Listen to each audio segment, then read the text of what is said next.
Hola a todos, hoy día vamos a compartir una cápsula, resumen respecto de criterios de cubicación de partidas de obra. ¿Ya?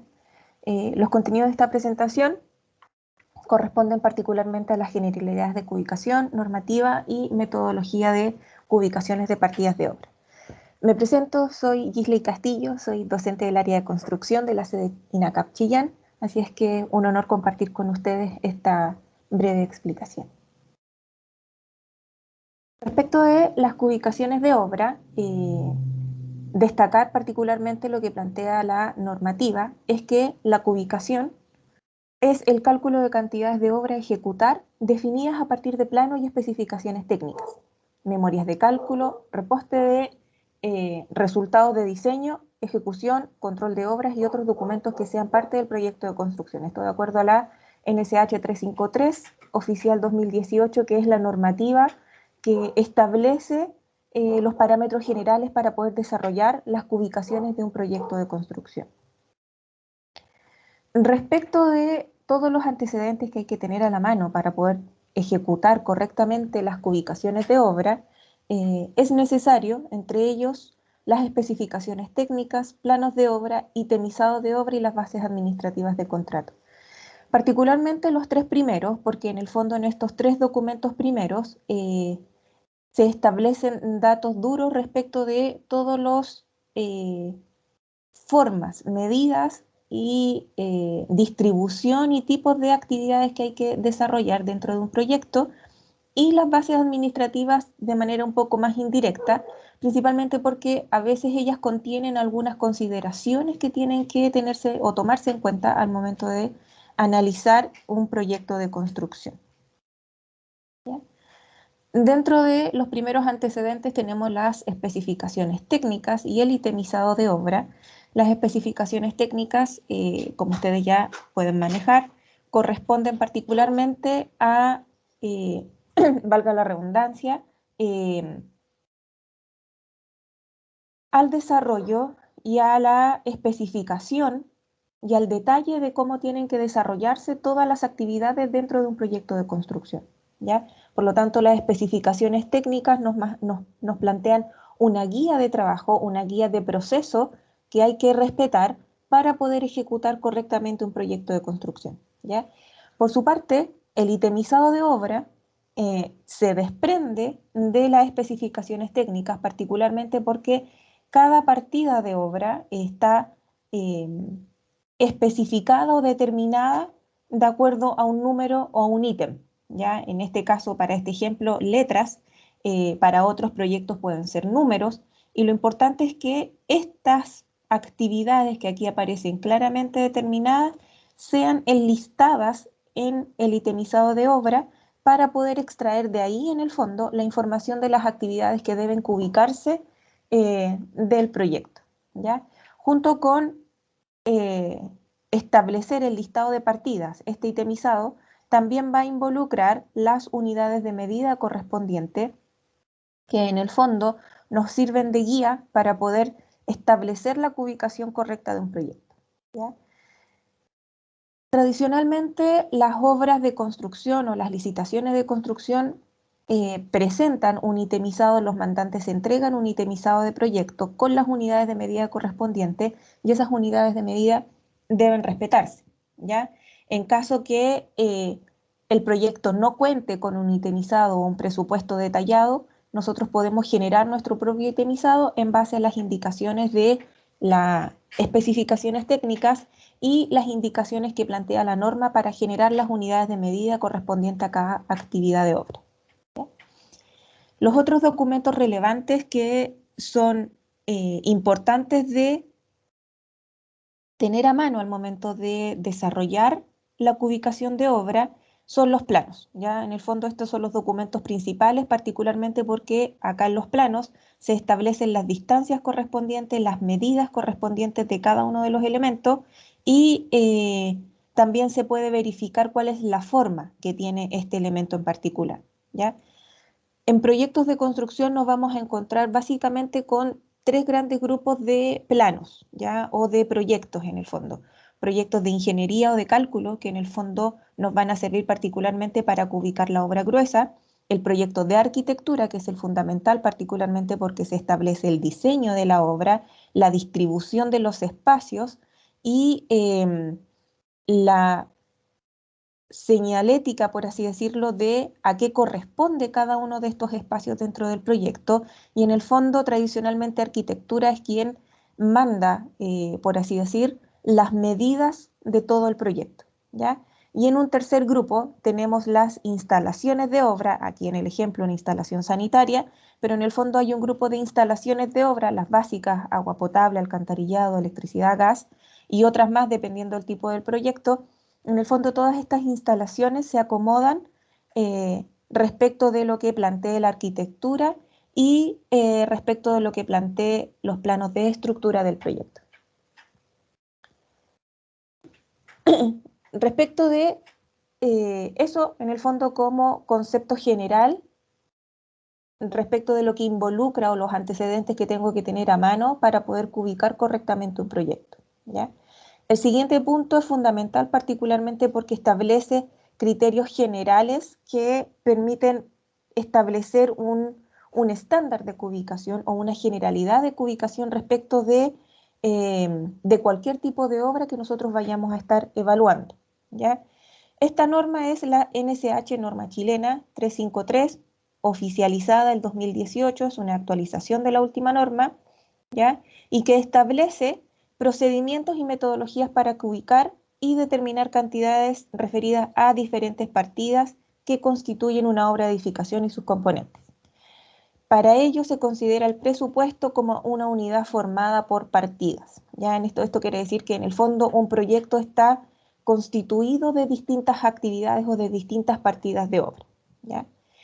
Esta norma, particularmente establecido para el proceso de cubicación, no considera sobredimensionamiento ni rechazo de materiales, maquinarias u otros, ya que no forman parte de la cubicación, sino del rendimiento de cada elemento o partida. O sea, la cubicación tradicionalmente en proyectos de construcción tiene que desarrollarse de manera geométrica, de acuerdo a la forma o al espacio que tiene o que ocupa una partida en específico, ¿ya? Se deben considerar las pérdidas mínimas posibles de los materiales de las partidas o actividades con el fin de aprovechar al máximo los recursos, reduciendo el uso de materiales y la generación de residuos. Ya esto es parte en el fondo de la gestión más bien o la administración de los distintos materiales que involucran una partida de obra.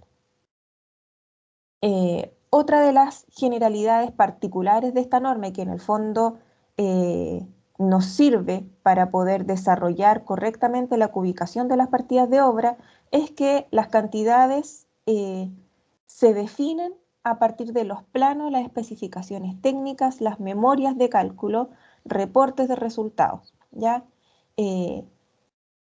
Las cubicaciones determinan los volúmenes y las cantidades de obra sin considerar las pérdidas correspondientes, se deben desarrollar de manera ordenada, ¿ya?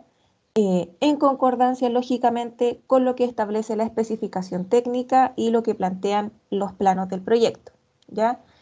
De manera general, ¿ya? El sistema métrico de medida establecido por la norma es que las longitudes se miden en metros, las superficies en metros cuadrados, los volúmenes en metros cúbicos y los pesos en kilos, ¿ya?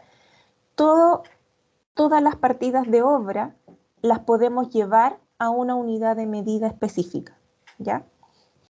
En base a eso, tenemos que, por ejemplo, para los movimientos de tierra, excavaciones, retiros de escombros, todo lo que involucre tradicionalmente el movimiento de tierra general de un proyecto, se calculan por su volumen y se aplican las fórmulas geométricas que correspondan de acuerdo a la forma del terreno, de acuerdo a la forma de la excavación que tenga que desarrollarse, ¿ya? Entonces, en ese sentido, la mayoría de los elementos o de las partidas que involucran un movimiento de tierra tradicionalmente se ubican por su volumen, o sea, 3 dimensiones a considerar en la cuantificación de la partida, ¿ya? Esto quiere decir un largo, un alto y un ancho. Para las partidas de hormigón, como por ejemplo, también se consideran por su volumen, tradicionalmente porque este elemento o estas partidas ocupan un espacio importante dentro del proyecto, que en algunos casos las tres dimensiones que ocupan suelen ser relativamente parejas, ¿ya? Por lo tanto, tradicionalmente las partidas de hormigón armado se consideran por su volumen también, o sea, tres dimensiones de acuerdo a los planos.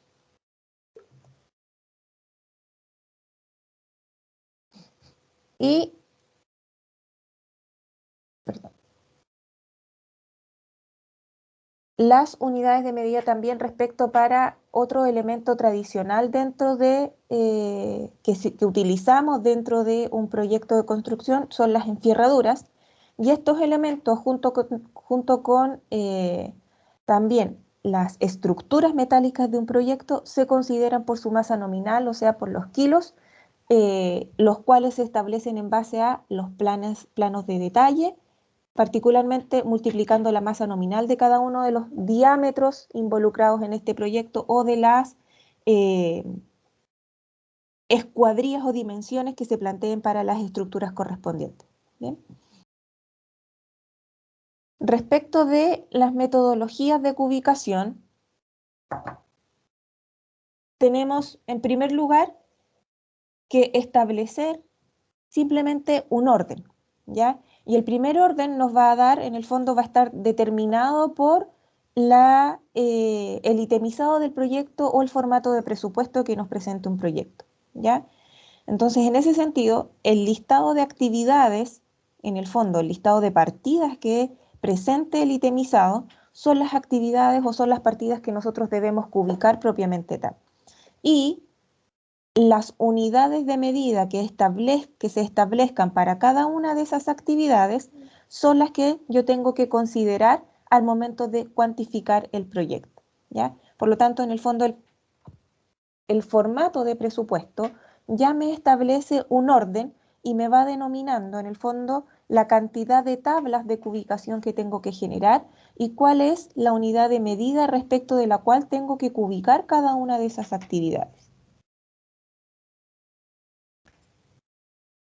Cuando yo desarrollo las cubicaciones de un proyecto, siempre tengo que estar revisando de manera simultánea todos los planos del proyecto. Ya si vamos a hablar o vamos a comenzar tradicionalmente por la obra gruesa, vamos a revisar o vamos a estar revisando constantemente los planos de planta y también los planos de corte o de elevación de la estructura, más bien para poder revisar y establecer correctamente todas las dimensiones que tengo que considerar al momento de cubicar una partida en específico, ¿ya? En ese sentido, la planta de un elemento me va a establecer y va a determinar en el fondo el recorrido que desarrolla ese elemento en particular. Si hablamos de las fundaciones, vamos a revisar la planta de fundaciones, por lo tanto, el recorrido o el largo de esa fundación, la información me la va a entregar directamente la planta de estructura del proyecto, la planta de fundaciones del proyecto, ¿ya? Por lo tanto, desde la planta yo extraigo en el fondo el largo, por lo tanto ya tengo una de las dimensiones para poder cubicar.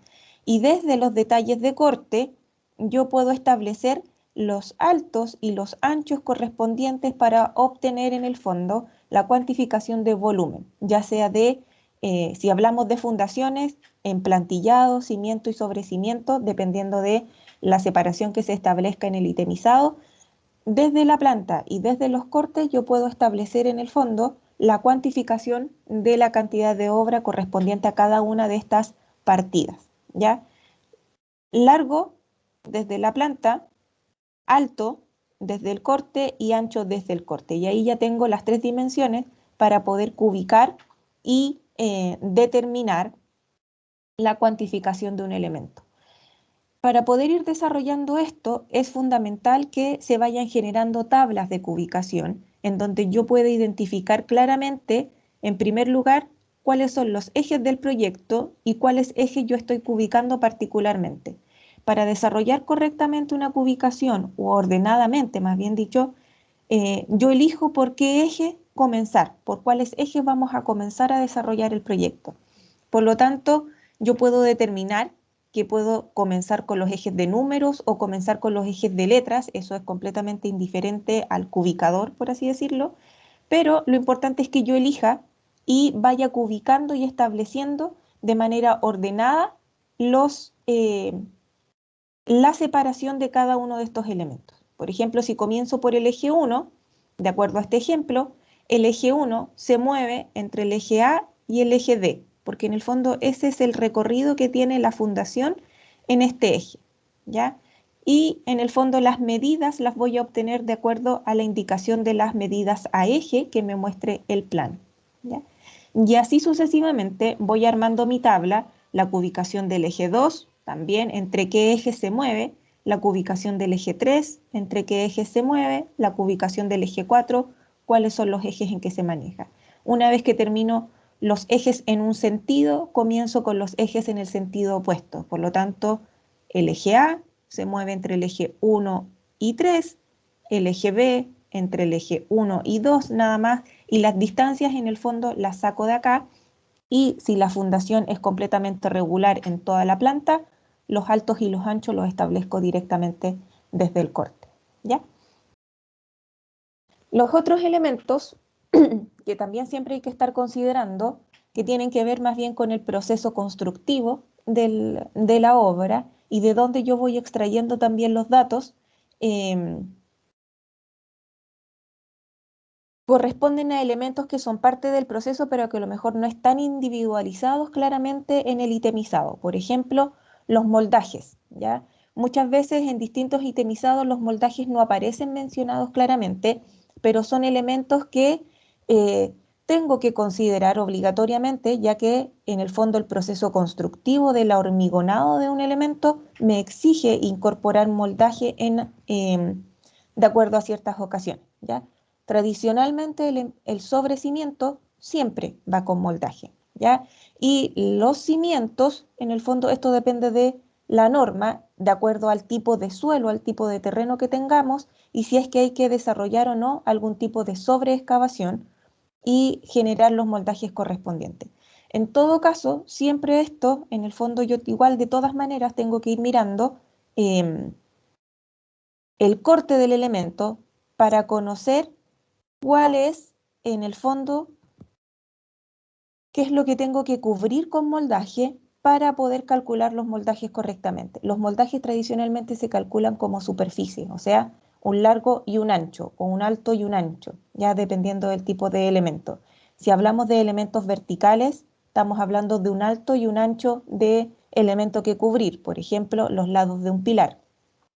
Si estamos hablando de elementos horizontales, como pueden ser el sobrecimiento o una viga o una cadena, estamos considerando el alto del elemento y el largo que recorre en planta, ¿ya? Y ahí tenemos las dos dimensiones.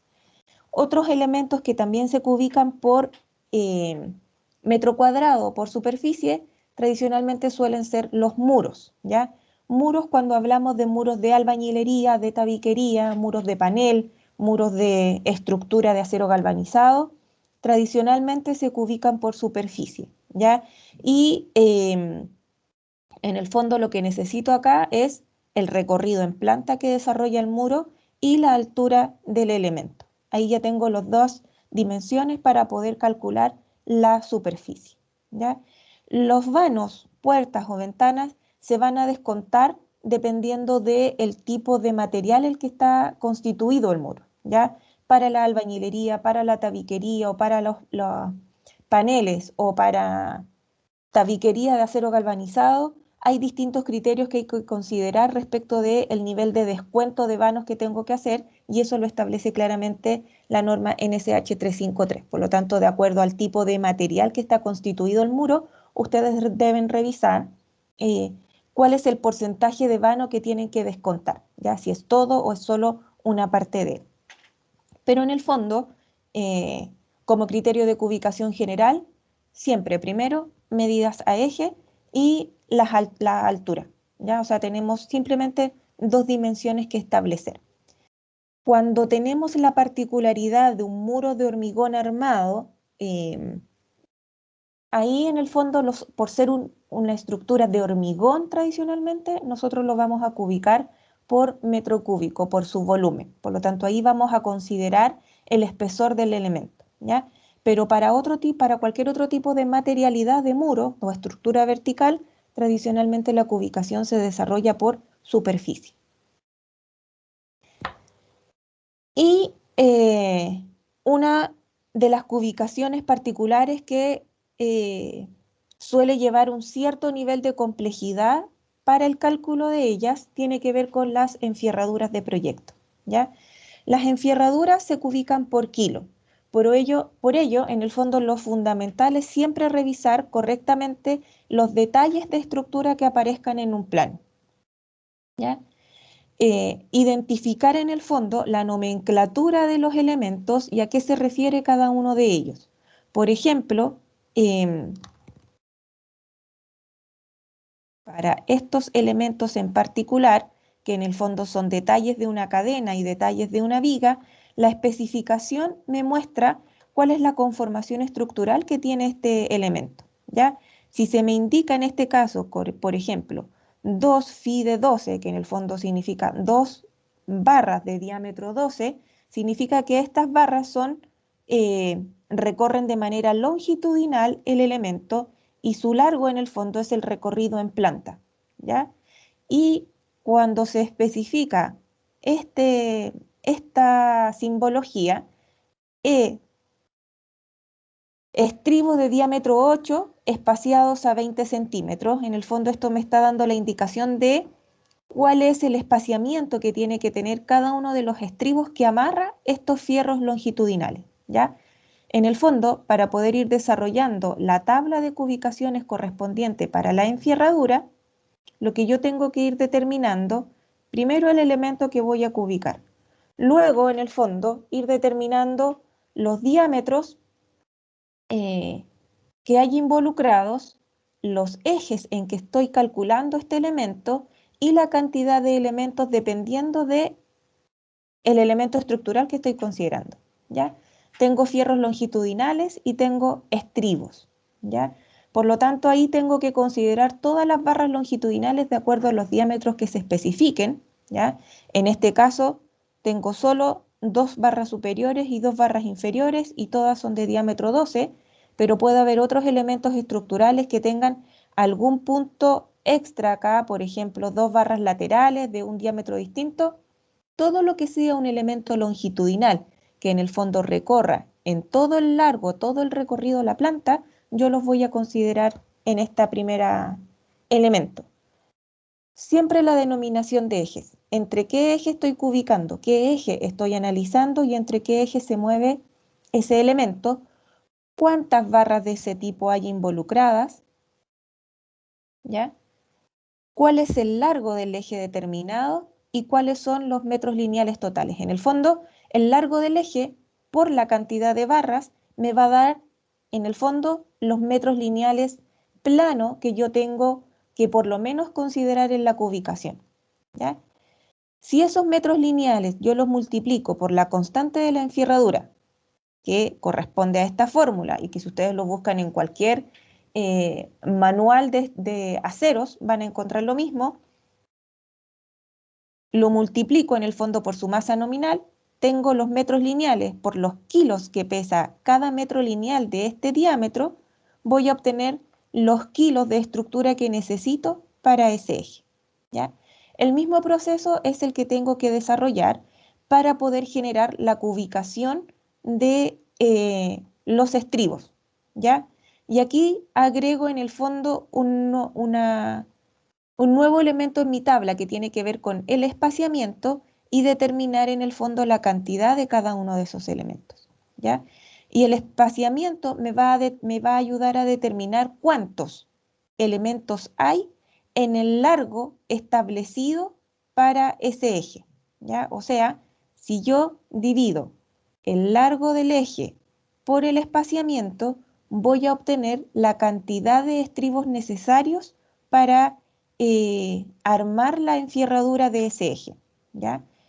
Y de acuerdo a eso, esa cantidad de estribos las multiplico por el largo de cada estribo, que ese largo me lo tiene que dar la indicación en el fondo del plano. El plano es quien me indica efectivamente cuál es el largo de cada estribo, y si no me lo indica, yo lo debo calcular de acuerdo a los detalles, sumar simplemente el desarrollo del estribo, y voy a, en el fondo, multiplicando el largo del estribo por la cantidad, obtengo los metros lineales necesarios para los estribos de ese eje, ¿ya? Y si eso lo multiplico por la constante de la enfierradura del diámetro especificado para el estribo, voy a obtener los kilos mínimos que necesito para poder armar efectivamente la enfierradura en ese eje, ¿ya? Ese es como el proceso general: determinar primero cuántos elementos longitudinales hay en un eje, cuál es el largo de ese eje correspondiente, y multiplicar esos dos valores para obtener los metros lineales necesarios mínimos para poder armar la enfierradura en ese eje analizado, ¿ya?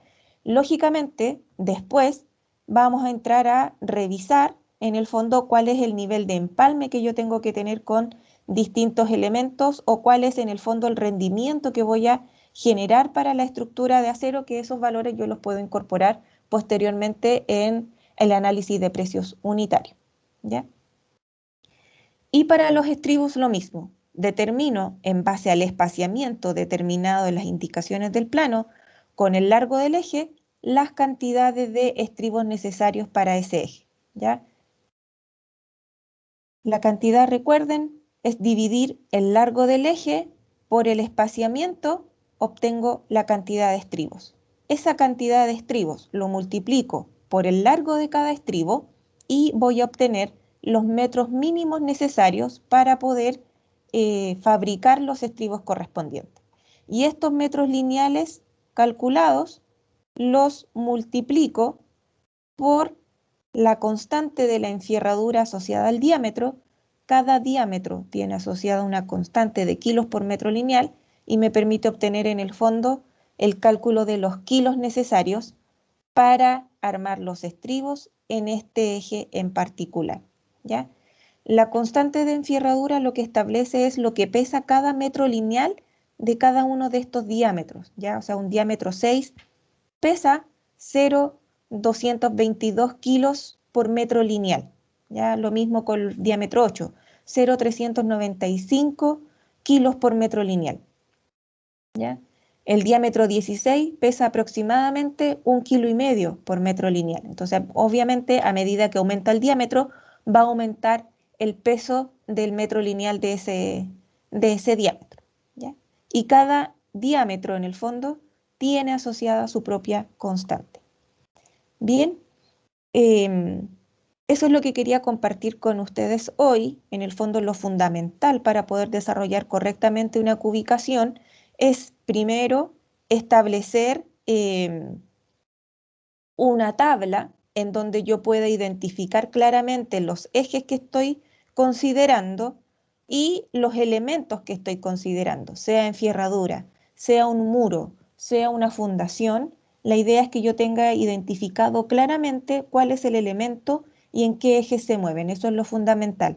Lo segundo es ir determinando en el fondo las unidades de medida correspondientes para cada uno de esos elementos, ¿ya? Si es un volumen, tengo que identificar claramente en mi tabla el alto, el largo y el ancho correspondiente. Si es una superficie, tengo que identificar el largo y el ancho. En este caso, por ejemplo, para un elemento plano, como puede ser un radier, ¿ya? O una losa, que tradicionalmente se ubican por metro cuadrado, por superficie, tengo que identificar cuál es el ancho y cuál es el largo que recorre ese elemento. Si estoy pensando en un muro, que también es un elemento plano, también tengo que identificar claramente en la tabla la altura y el largo que recorre ese elemento, ¿ya? Y en este caso de la enfierradura, claramente identificar los metros lineales que involucra, la cantidad de barras que hay involucrado, la cantidad de estribos, el largo de cada uno de esos elementos, y establecer en el fondo los kilos de estructura. Bien. Fundamental, como les digo, el desarrollo de la tabla y segundo punto fundamental es observar siempre todos los detalles que muestran los planos, ¿ya? En el fondo, observar los planos para una correcta ubicación es fundamental, ¿ya? En el fondo, la especificación técnica me ayuda a ver qué tipo de elemento es, cómo está constituido, pero para poder ubicar correctamente, tengo que observar los planos de proyecto, ¿ya?